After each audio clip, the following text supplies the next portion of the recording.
morning, good evening, and good afternoon, wherever you are in the world. And welcome to the Infinite Way, where spirituality meets humanity. I am Dr. Enolia. I would like to introduce to you our special guest, Grace Haruwodi. And Yeah. so, in that respect, let me tell you a little bit about her. So, Grace is a seasoned professional with over 12 years of experience in banking and industry. Throughout her career, she's navigated roles in retail banking, financial strategy, gathering a deep understanding of both customer facing and institutional sides of finance, with a passion for innovation and building strong client relationships, and bring a wealth of insight into how the industry is evolving in a digital world. And in as much as I know that we could tap into your expertise and your love of that, I have convinced Grace to switch our topic and to talk about women and women's empowerment and the many dimensions of love. And the reason for this is that we all have our professions. We all have the things that are important to us, but we also have this relationship piece on the side. And I think it's important for us to just open up and have these types of discussions that, can help empower others who are going through the same thing. So I want to reserve the right to ask you back for the finance and banking piece, but I just want to introduce you as Grace. So, hi, Grace. Hi, Dr. Enolia. It's so wonderful to have you here. And you're coming to us from Namibia, correct? Yes, all the way from Namibia in the capital city, which is Windhoek. Thank you, Grace. And I'm so excited to have you talk to us. And I think what I want to do is that I want to share what my view and want to ask you what your view is. When we're little girls, all of us have this idea of what the fairy tale story of being in love with and what it's going to be like. I always thought that my the guy that I would marry would sweep me off my feet and basically I had created this whole complete fantasy of what it was going to be like. And when I actually got married, I had that rude awakening of the responsibility and everything that relationships and responsibilities bring. And that fairy tale that I had an idea of in terms of the romanticism and everything else, wasn't really there. And I, don't want to say it's unrealistic to think that way. No, it's not, because in the end, what I realized I didn't do is I didn't wait for the right love to engage in that would bring that fairy tale. What are your thoughts about some of that? Wow. First of all, thank you for having me on this platform. I really appreciate it. Well, I would say that was me since I got into adulthood, wanting to be in a relationship with someone. I also felt or thought the same way, e- especially just the way you explained it just now. Meet someone in high school, probably when I'm 19, and date for a while, and then get married and start a family. Yeah. And um, funny enough, I actually already wanted to get married before I even turned 20. Okay. Um, I've always had it in me. I want to be a wife. I think I'm matured. I want to be a wife. Little did I know that to be a wife, number one, you need to be ready yourself as a woman. And secondly, you need to find the right partner or attract the right partner in your life. When those two are missing, you become miserable. You go Mhm. from one relationship to the next. It's not working out. Some it's because you are both at fault. Some it's because, in most cases, it's a man that doesn't want to settle or doesn't see your value, your worth. And yeah, and then it becomes a circle. Funny enough is As a woman, I'm speaking about myself. We we always want to try, keep on trying, no matter what the circumstances are. We always want to prove to that one very person, I'm the right person for this relationship, regardless of whatever circumstances that you're being put through. Even when you see the red flags of, okay, this man can somehow be violent, you still want to push. Now, in my case, the only excuse I have is stability. I so badly wanted to settle down, right? That I even had to overlook everything around me in the name of settling down. I want to settle. I took stable relationship as that was settlement for me in life. I don't want to move from one partner to the next. And the question I never asked myself was, is it worth it? I Even want if to plug. Go ahead. Go ahead. even if I get to settle this with this one person, is this gonna be the end?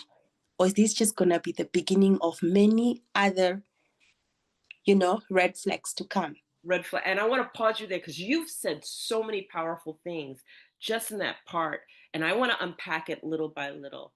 One of the things that stuck out that you said was my value. And I want to go there with my value because when I Mhm, was coming up, the way that I was raised, and I want to also differentiate the way that we were raised, because you're in Namibia, I'm originally from America, mhm, right? So one of the things that my family had impressed upon me is that I am valuable and that I can do anything I want in the world. I can study anything I want in the world, right? And that alone perspective shifts a lot of things of how you value yourself. mhm, Okay. And then I pick up and I go and I move to Africa. And that's not the perspective that is received by the women in Africa, right? mhm, So as I'm learning that the value that you hold strong is how to do the duties of being a good server and hostess and keeping the house and everything else like that, which is fine. You know, that's what is valued. But the value of the being, the person in that role has to have something. And that's the gap that was missing. It's that because you're able to do this, I value you. Because you bring this to the table and you make home beautiful to come home to, I value that you do this. No, it's a status quo expectation. And so to me, that was a gap. It's like, I don't mind doing that. If I take pleasure in doing that, I'll do it to my fullest. But please bring value to what I do. Now, I'm currently married to an African man.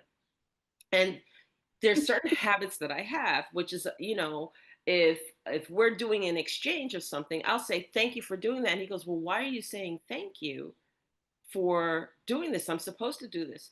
I value the fact that you're doing this. You're supposed to do it. You don't always have to do it. Some people are remiss in their responsibility of doing so. And I'm mhm, just acknowledging that I value the fact that you're doing it and what you do for me, even though it's supposed to be expected. It, and he finally got it. But is this a gap? I mean, talk about value and how you felt about value, and then we'll circle back to where you left off.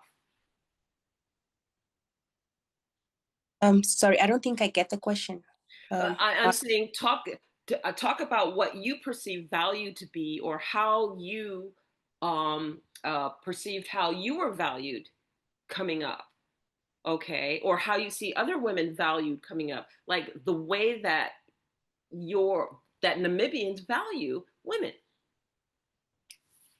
Okay, so Namibian value, if I am to reference that to, let's say, Africa, um, a woman's value, number one, is seen in if you can be a parent, a mother, if you can give birth, right? Secondly, if you are able to do house chores, which is cook, clean, um, do everything that needs to be done at home, and the man just sits there, right? And respect. But the way we treat respect in Namibia when it comes to relationship is you need to be so submissive to an extent where you can't argue with your partner. You can't argue with your other significant. You can't argue with your husband. If he says it's black, but you know it's pink, and you're gonna dispute that, they take it as disrespect, more specifically in Africa. Mhm. So they look at this. Does she have respect in terms of what I've just explained now? Can she bear kids of her own for me? Is she hardworking? Hardworking as in even after you come from an 8 to 5 job, right? They still expect you to come and do all the house chores, which is cooking, cleaning, washing, ironing, doing all this, not only for the men, also for the kids at home. The moment you tick off all those boxes, then you are considered as a woman that has values, that's coming from a background where you are taught on how to carry yourself as a woman. Understood. I'm not sure if that answers your question. It does answer the question because what is important is to understand the differences in values. And how I define that term value is different than how a different culture, how you determine, uh, uh, how you define value. Because whether I cook or clean or not did not define whether I was a good woman or not. It what defined me is if I was capable of being intelligent and I have intelligence. I had a choice when the fork in the road came and I first got married. Do I want to stay home and cook and clean and everything else, or do I want to go to work? It wasn't both. It wasn't like I'm going to work and I gotta come home and cook, because I actually gave my husband an alternative at the time. I basically said, if I go to work, I'm not cooking and cleaning. You're gonna have to get somebody to come in. If I cook and clean, that's fine. I'm not going to work. Which is it that you want? Which is it is most important to you? And so from that perspective and from that way of thinking, it's completely in defiance of what you just expressed. It wasn't important to be subservient. It wasn't important to always say yes, yes, yes to my husband. Some people can marry a controlling husband, and if you marry a controlling husband who has that opinion and is opinionated like that, we almost call we have names for them. We call them narcissists. We call them the ones Uh-huh. who border on predatory violence and domestic violence. We don't deal with that, at least here in the States. If we recognize it, it's like you don't fit the bill, you know. Uh-huh. And if it's gray outside and he says it's gray and we know, oh, or if it's pink outside and he says it's gray, it's like it's pink. What are you talking about? I mean, that would be expected. Or our opinions of value. Hey, what do you think we should do, or what do you think is expected outside? But I also learned, at least being in Angola, that no one has ever taught the men otherwise. Very few. I mean, it's starting to change. And I even challenged like 15 or 16 men I was talking to in a cab ride coming back from Kalandula Falls to Luanda. We were on there for like 6 hours. And what it amounted to is that if you guys don't like being forced to marry a certain way and being a certain way, you know, what will you do when you become the next elders? Are you going to force this on your children? Because they were like, well, if you know so much, how do we change? And I was like, I may not be able to change what your life looks like right at this time. But the question is that what you're going to propagate? Is that what you're going to continue to force on your children and their children and their children if you didn't Mm. like it, you know? And the other piece of it is they didn't like it. They accepted it, they embodied it, but many of them didn't like it, you know? Mhm. Yeah, that's a big wow. That was a big rude awakening. And I believe that everything isn't lost, that it'll always be like this. I think that by us having these conversations, and by, maybe some of the African men hearing the conversations, is that, I don't fault them. If you were raised a certain way, you were raised a certain way. However, let's have the conversation, and is your heart open enough to just listen to other alternatives, other thoughts, other ways of being, you know? Mm, And yeah. then you came to this part in your conversation when you started asking yourself those fundamental questions. Am I of value? Should I settle for this for love? Is this love? Why? What makes us believe that that's love? What Uh, makes you believe that it defines love for you? And mhm. when did you find otherwise? When did I? Sorry, I didn't get the question. When did I? So what makes women believe that those criteria is love? Let's just start with that. What makes women believe that the criteria you name, being subservient, being intelligent, because I meet many women, especially in Africa, who say, I'm trapped. I'm trapped. Help me. Can you help me? Because he's so bossy, he's so this, he's so that, and I can't breathe. I can't breathe because I can't be any ounce of me at all. Okay. Okay. So, your thoughts? My thoughts. Okay, so what makes us think that is love? Um, I'm not sure if the question is clear, but let me try to answer it in a way that I understood. Well, first of all, is society pressure. Let me put it that way. Society pressure, peer pressure will get us killed one day.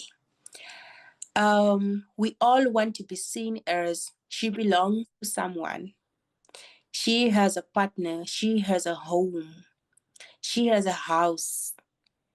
And not only her that stays there, but it's a family home. Let's say you have your own partner, you have your own husband, your own kids.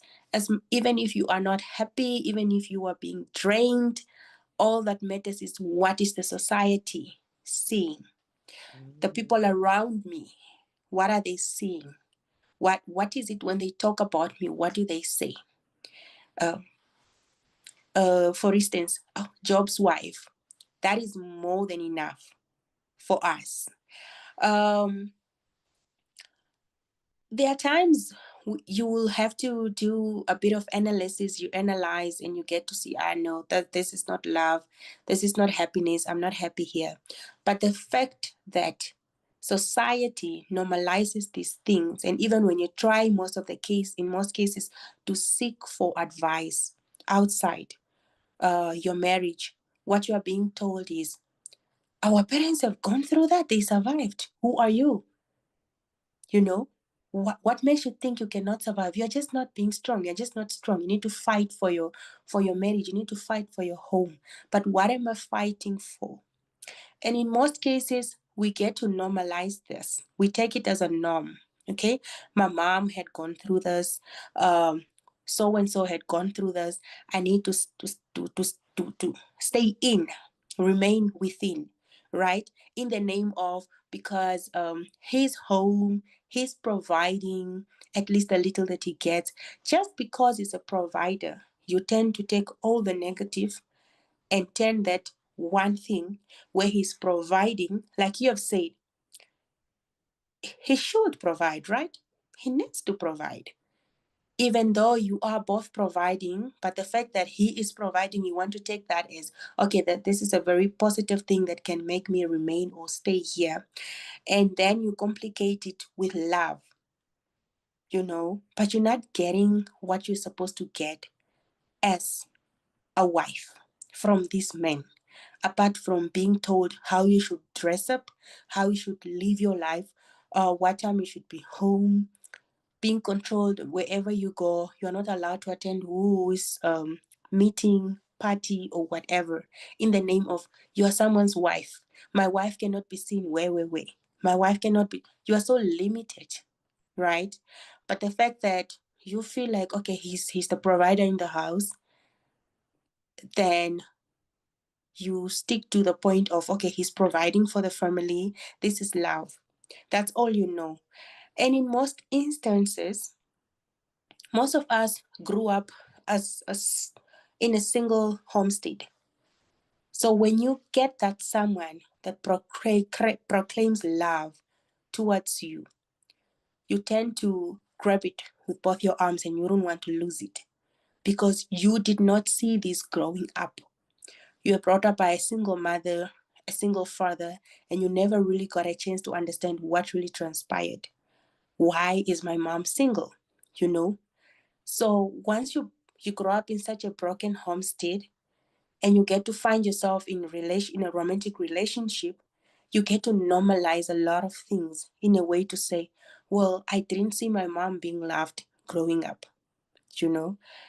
And um the other thing is we get to accept whatever comes our way because this is how we grew up. We grew up seeing our parents being cheated on, being beaten, being abused, whichever type of abusement it is, but they still proclaimed love towards each other around people, not knowing that they just did this so that you as children do not get to see what is really happening in the bedroom behind closed doors. But we normalize that, we take that, we accept that because that's how we grew up. So, in most cases, we tend to forget what is love and we just settle for whatever in the name of that. It's the reality, unfortunately. I'm not the first that's going to go through this, neither the last. I'll just have to take my beating for Yeah. now. Yeah. Yeah. I thank you, and I'm purposely asking questions in like a gray area because I know like everything is usually very very straightforward. And we if we don't talk about these gray areas, if we don't talk about these moments, then the ones who are listening won't learn anything. And if what True. we're saying to the audience is resonating with you, let me tell you, even though I was raised differently and you were raised differently, our circumstances when we're in relationship and the person is violent, or the circumstances when the person is controlling, are still the same. It doesn't matter what culture you come from. Violence is Yep. violence. Um, Circumstances of not being able to breathe, not feeling like you can exercise who you are, or any of those things remains the same. And I was able to walk away from very, very early on when I was really, really young and before I got married, a couple of relationships that were verbally abusive. And I left one right before it started getting physically abusive. And I was Mm-hmm. very, very fortunate in that respect. And I think what I want to share is that if you see the signs before you take the step, and whether a friend comes to you or not, it is so important to be that rock and to be that strength and say, don't do it. I don't care what the family says. I don't care how the family is treating you, because to deal with the family basically shunning you versus being physically beaten or something every single day in a relationship and can't escape, I'd rather deal with the Mm-hmm. family shunning, you know? I reached a precipice, at the point where I was married for 30 years and I decided to leave that marriage. And um, did it in a way that was respectful, that was quiet, without placing blame or demeaning or belittling and everything else. But I am one to basically share with women, especially when they're embarking on getting married and wanting to be there, to make sure you are honoring the truth. And honoring Mm-hmm. the truth meaning that what you see is what you're going to get. So if he flares up and he shows anger before you've even gotten married, don't do it. Don't do it. The telltale signs are being shown to you. Those are red flags. Don't do it. If you are being spoken to and belittled, don't do it. If you are being told you can't see your friends just when you're dating, well, you know what the type of isolation that's going to take place once you get married. You won't have any friends because the Mhm. controlling piece of that is there. And I guess I want to share that this is not love. This is not love. Don't assume or assign the fact that this must be love because at least he's taking care of me. At least I have a roof over my head. At least I have, food in my mouth and blah, blah, blah, blah, blah. As long as I can clean, I always realize that as long as I can clean, I can work. That's something that everybody can do. There's always ways of working, but let's talk about some of the red flags that women ignore. Is that something that you would be able to talk about? Some of the red flags of, like, if you see this, don't do it, because I just named some.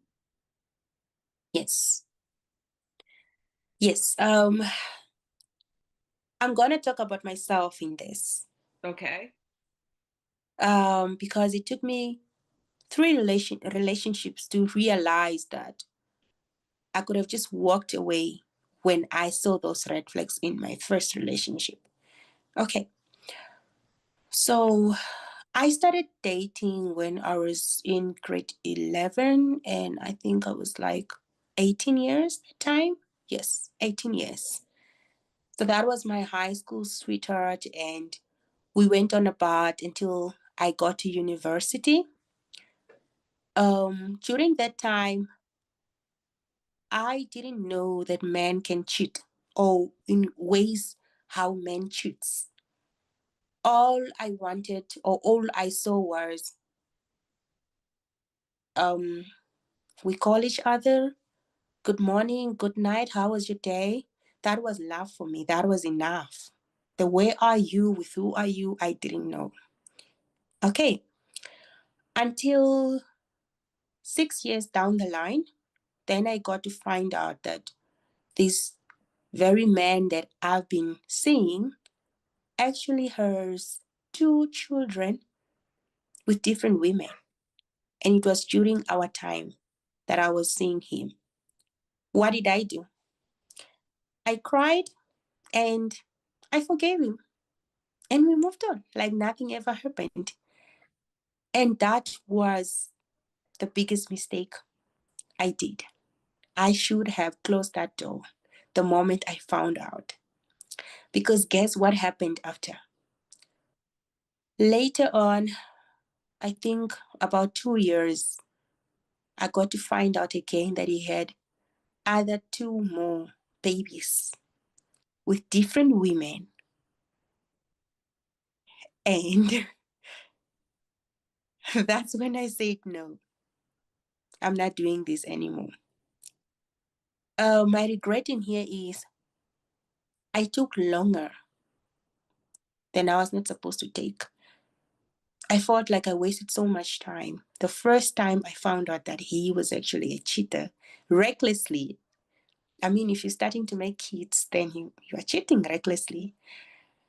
That was when I should have just closed that door. One of the few things that I picked up in him was his partying. He was a party freak. He would go clubbing, and where I grew up, my mom is so strict. You don't leave the house. Um, you don't go to any party because she didn't believe in parties. So growing up in that and having to move to university because I'm so used of always being controlled, always being home, and then this time I was living on my own, still I felt like my mom is just somewhere there watching me. So I couldn't go partying, I couldn't go clubbing, I couldn't do anything. It was just school, back home, and thinking of ways to do so I can get an extra job to make money. So he would say, I'm way. I will not even bother because I'm just an indoor girl, right? So that was one of the red flags that I had ignored. He can clap until in the morning. He will call you in the morning and he will tell you, I just got home now from the clubs. you know, I normalized that. And come to think of it now, I've gotten to realize that's actually not living. That's not living. Because then what are you looking for the whole night? What is it that is missing that you Right. cannot see, you know? Mhm. Okay, so moving on, then I got someone. Um, Now this was bad. Um, the first few months, it was all honeymoon. And there on about, when I go and visit him for weekends, I can't even take my phone and watch things on a phone, like watch Netflix on a phone. Then I am speaking to someone. Then I am chatting to someone. Guess what I did? I ignored that. I was like, oh, he loves me too much that he doesn't want me to talk to other people. I made an excuse for him. Then it went on. And then you knock off 5 o'clock from work and you'll be like, okay, I'm just going to stay in the office for another 10 minutes and see what I can do. Here comes in a call. Did you pass somewhere? Like, excuse me? No, you didn't tell me that you've left the office. That's because I'm still in the office. Okay, so why didn't you tell me? What are you doing in the office this time? You're supposed to leave the office 10 minutes ago. Like, does that even make sense? Like, now my schedule should be the same as from Monday to Friday. Or do I really have to explain myself every now and then, every little changes that I'm making in my schedule? So that for me was red flag number two. Controlling me. Every time I have to leave the office, he needs to know what time. Did I leave the office? How long did it take me to get to my house? Right? Who am I chatting to? Why is my phone on my hands? And most of the times I'll be like holding my phone and unconsciously, not really thinking how I'm placing it, I'll place it upside down. Why am I placing my phone upside down? What am I hiding? Like, my phone is not on silent, you know? It took me long to realize that this is a whole narcissist. This, mm-mm, this is not love. But it took me long. There were times um, my friends and I would make plans to go out. And I'll be like, yo, we're going for dinner, we're going for lunch or for brunch with my friend. I need to give the names of who I'm going with. And I must tell this person how long will I be with those people. What time am I getting home? What time am I leaving? Who are these people? And if he doesn't know any of them, I need to go and video call when I get to that place. Guess what? I still did not leave. I still felt like, oh, he loves me so much that he wants to know every little detail that I am doing in my life. And then came the isolating part. I was not allowed to visit my friends when they are going through problems, when they are sick or whatsoever. I was not allowed to go out with my friends. I was not allowed to speak to any of my friends, be it you are a lady, you are a guy. I wasn't allowed. My phone shouldn't ring after 7 p.m. I still stayed. I still stayed until I ended up being alone. I didn't have friends. So one day we had a very big fight. I had no one to confide in. And that's when I got to realize, no, I can't live a life like this. So I had to open up, went for therapy. It's not easy to leave a relationship. You don't just pack and go. As much as these red flags keep on coming, and it's not easy, you need help. In most cases, you need psychological help. Friends alone, you get to misinterpret it in a way to say, "Ah, what if she's jealous? What if she doesn't want me to be happy? What ifs?" So you need professional help. I needed to go for therapy. And guess what? My first session that I went for, I was told I was in a very vulnerable stage and I shouldn't go back and see that person. I must give myself time. Guess what? Immediately when I shut that door, after the session, I went straight to him. I went straight to him in his arms.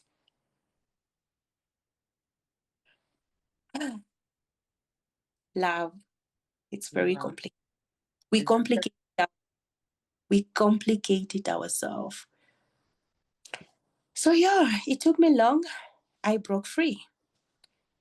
And here And we are. I just want to say I'm so proud of you, and so many people need to hear this story because we get to a point where we think it's too late.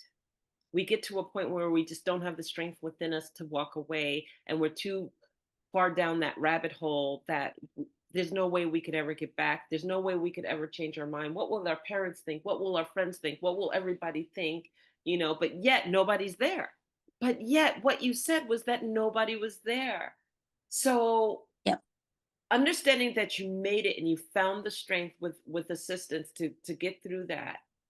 You Uh-huh. found love again. You Uh-huh. found love again. What was what you thought was love versus what you now understand love to be? Okay, so I just want to say that it's never too late. And I also once felt like it's too late. You look at all the praying and the fasting that you did just to get that one very special, compatible partner. And you felt like maybe I'm not meant to get married. I was once there. But in Olia, it's never too late. It's never too late. So, apart from all the heartbreaks and all the bad relationships that I've heard, that I went through,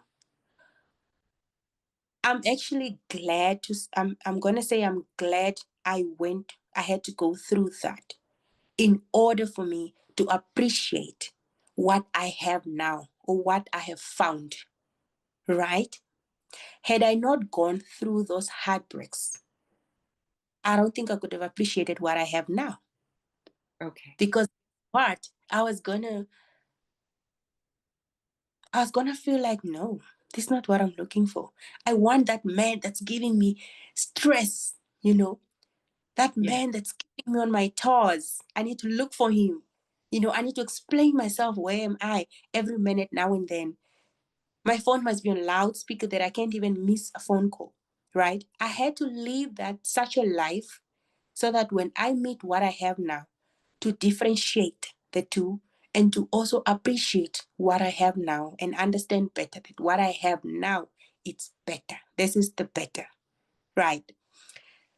So I did a lot of praying, a lot of fasting. I'm not going to lie, a lot of praying and fasting.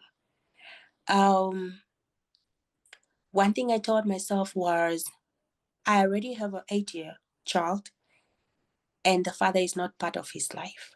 We tried, but mm-mm. So I told myself, I am not going to have another baby. The Lord must forgive me if I am not going to find a husband. I want to first find a husband before I can think of starting a family, right? And then I met my now husband. And this happens to be someone who's already been there since childhood, but I never got to appreciate this person because I didn't know that love can actually be complicated when you are not careful. And everything that I've been experiencing with this person, I don't know how to explain it. It's beautiful. It's amazing. He's he's literally we are so compatible to an extent. He's a family man just like me. Everything that I've prayed for, very family oriented, goal driven, respectful, helpful. Remember from the beginning, I said a woman's value is seen in bearing kids and also cooking, washing, and all that for a man. Right. That's right. He That's is right. not, Yeah. he is not that. You will find him in the kitchen when you least expect it. If you are making dinner, he's washing dishes. You, Yes. if you are doing laundry, he's ironing. You know, I I have didn't, one of those too. Yes, I do know. We I work didn't, together. uh, I didn't have to ask that from him. That purely came from him, and yeah, he he completes my world. He's been a blessing. He's such a blessing, and now I get to understand that when you meet the right person, you don't have to try so hard to prove to that one man that, hey, I can be a wife material. No, you don't have to. Him himself will see and will notice and will know this is my wife. I'm not going to leave this woman. I'm going to marry this woman. And once you are with that right person, you don't have to prove yourself all the time of what you are capable of who are you, who is Grace, what do you entail as a partner to that person. It just comes in easily, it flows as it should. Then when you're in wrong relationships or with wrong people. So yeah. Yeah. And I have to say that I am married to an Angolan and I am blessed. And one of the things that I love to do is I like kind of define Mm-hmm. love and freedom are two main ingredients in relationship. And when you have love that is all consuming and you can't breathe and you're smothered, that's not healthy. But when you have Uh, love that is also all freedom and you feel like he's never present and he's never there, that's not mm-hmm. love either. What you're looking Mm, for is the balance. You're looking for uh-huh, the balance. Yes, he cares and yes, he's concerned and he wants to know where you are, but it's not controlling. It's not consuming. He's not consuming who you are where you can't breathe and you can't be, and you're not consuming him either. It goes both ways because women can be over consuming. And then the same thing with freedom, you know. mhm, I don't want to be smothered and can't go anywhere, can't do anything, but I also don't want to be so free that I feel like I'm not even valued or loved or he's not present. Again, we have to learn how to walk side mhm, by side with one another. And it's a mhm, reciprocal of give and take and give and take and give and take. But it's not one overpowering the other, either direction. Women overpowering the man or the man overpowering the woman, but just walking side by side. And I think that balance is truly when you can start defining the love because you give and you take. There are times when the woman gives more and the man takes less, and there's time when the man gives more and the woman takes less, and it just goes back and forth. But it's not uh-huh, all consuming. And when we talk about equality, to me that defines equality, not equality in physical strength. There are things that my husband can do I will never be able to do. I don't want to be his match physically. Please get rid of that analogy when we talk about equality, but equality in sacred reciprocity, uh-huh, sacred balance, that it's not mhm, all one and all the other, but it's both. And a union means that two halves are equivalent to whole. You are supposed to take up half, not mhm. I'm with this person and they do everything and I just sit back for the ride. That's not half. That's not reciprocity. That's Yes, not balance, yes. And I want to be really, really clear with this because as our friends hear this and whatnot, and as women who are caught up in this hear this, that they understand that there is a balance to everything and that there are Mhm, many dimensions of love. There's yeah, love at a relationship level, there is love at a physical level, there is mhm, love in being a parent, okay? uh-huh, And then in that there are dimensions of love within that. Like now that I am married and I have a wife, to love and honor her might be a letting her go to school, grow, and go to work and finding her place alongside me. And Uh-huh. guess what? You don't have to have all of the stresses of the household and all of the stresses of taking care and the bills and everything else. That's love. And that Yeah. you can walk side by side with one another. It doesn't mean that you're competing with one another for what you Mm-mm. do. And you don't have to feel small or large or bigger at the cost of somebody else. Mm-hmm. That is love. And then the same thing with family. When I was with those guys in Calendula, and I basically said, they said, what do you think is most important to an Angolan man? And I was like, okay, God, love. And they were like, no, it was children. I said, okay, I received that. Children are the most important thing. My question to you is, so if children are so important to you, why wouldn't you Mm-hmm. cultivate them in a way that shows love, so that they can be better people? Oh, And he looked at yes. me at that way, and it was like, touche. Okay. He said, I received that, because he never thought about it that way. He Wow. just thought that producing children was the most important thing. But no, you produce children, you're supposed to love those children, you're supposed to honor those children, you're supposed to give them affection, cultivate them to grow, guide them, be there for them, Mm-hmm. you know, help them expand their world and share experiences, Yeah. not just produce a lot of them And leave them in the streets. and leave them in the streets. It's very common. So go ahead, please. No, I'm saying it's very common in Africa, Yeah, yeah. sadly. So, I want to thank you so, so much from the bottom of my heart of having this conversation, because I think that what happens is that we as women don't have this conversation publicly enough to know that you're not alone, number one, if you're in one of these situations. Number two, the fundamental thing is get support and get help and understand what empowerment is. And Mm-hmm. empowerment meaning that you possess a certain way to exercise your own power. And if you don't know how to do that, then get assistance in learning how to do that. Because there Mm-hmm. is a confident woman in all of us to work and to be able to understand that we can navigate past certain circumstances. If Mm-hmm. you are older and you wish that somebody had this conversation with you, then I would impose, if you feel like you don't want to move from your situation, don't turn around and impose the same thing on the next generation coming behind you. Change the view for these younger people coming up. Don't turn around and propagate the same thing.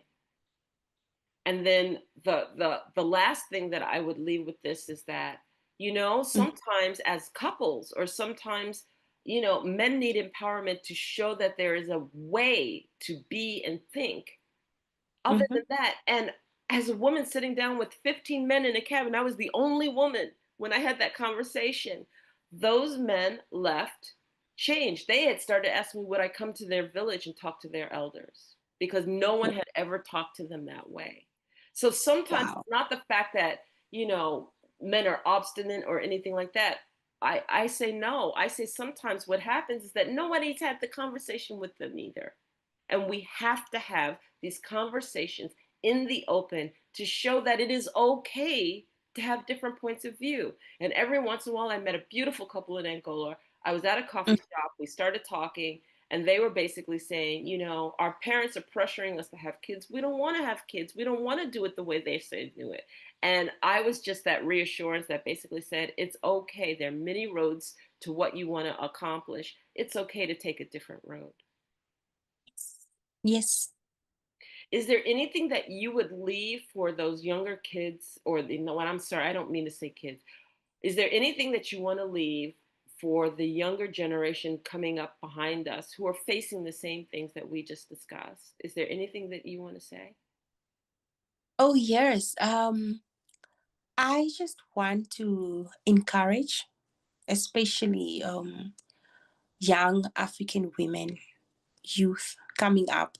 because I know this is common, more common in Africa, that we shouldn't allow society to normalize things for us, especially when we feel this is not normal, especially in a relationship. And I would love to encourage that one woman, that one young lady that probably feels like she's not worth being in that relationship, or she's not worth being called a woman, that you are worth. And that's the reason why you are called a woman. We are strong beings. That's why we are the one that are chosen to carry children, right? Regardless of whatever the circumstances is, the situation is, do not be a me in those relationships that I've shared and endure so much in the name of I want to settle down, in the name of no one will love me, because believe me, your soulmate is out there and you will be loved unconditional without trying hard to be loved. In the name of what will my neighbors or the society say? In the name of what will my parents say? Or in the name of this is what everyone else is going through? Well, guess what? You are not everyone. You are you. And you can make a difference, and you can be the one to start making a change for everyone else that's to follow. That's all I can say. Grace, thank you. Thank you so much for sharing your heart. And we'll have you back for talking about financials and banking. But oh my God, I want to thank you because this is going to be so powerful for so many women. And for those of you who are out there that are listeners, receivers, and you're basically saying, well, who do I talk to? Who do I go to professionally? I work with women's empowerment. And so I run master classes, reach out, share this episode, let people know, and you know what? Have the conversation. Do not be afraid. Yes. And even if it's to me, I'm here. I'll listen. We can get a virtual group together, and we can have these conversations.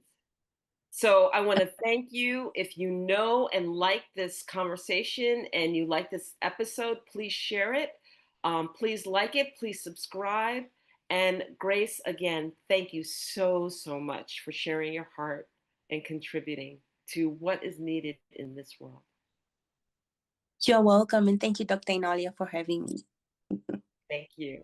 And this has been another episode of The Infinite Way, where spirituality meets humanity. Bye bye for now. Bye.